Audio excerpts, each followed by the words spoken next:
नहमदुहु व नसल्ली अला रसूलिहिल करीम।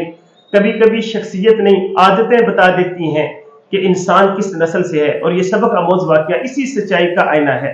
एक बादशाह के दरबार में एक अजनबी नौकरी की तलाश में आया। बादशाह ने पूछा क्या काबिलियत है। इसने जवाब दिया मैं सियासी हूँ।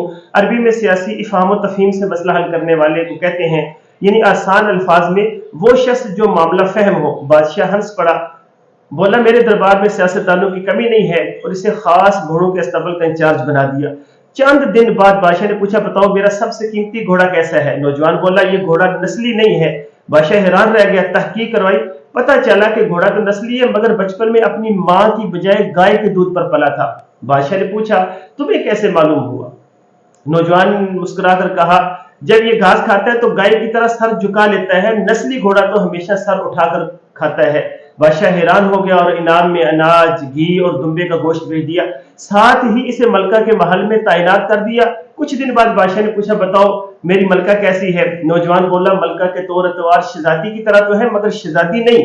ये सुनकर बादशाह के कदमों तले जमीन निकल गई। तहकीक हुई सच यही था, असल शहजादी तो पैदाइश के वक्त फौत हो गई और महल वालों ने किसी और की बच्ची को इसकी जगह पाल लिया। बादशाह ने हैरान होकर पूछा तुम्हें कैसे मालूम हुआ। नौजवान बोला मलका का सलूक खादमों से ऐसा है जैसे जाहिल किसी गुलाम से करता है, जबकि शाही खानदान की जो औरतें हैं वो रहम दिल होती हैं। बादशाह ने इसकी फरासत से मुतासर होकर इसे बकरियां इनाम में दी और अपने खास दरबारियों में शामिल कर लिया।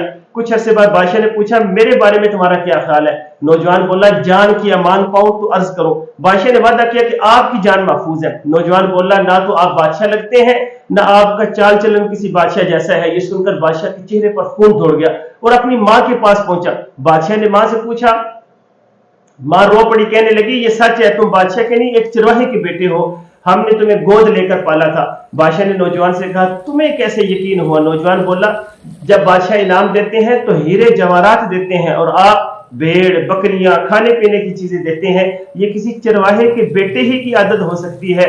और यूं साबित हुआ कि आदतें नस्लों का पता देती हैं। इंसान चाहे तख्त पर बैठ जाए असल खून की पहचान छुप नहीं सकती। अस्सलामु अलैकुम।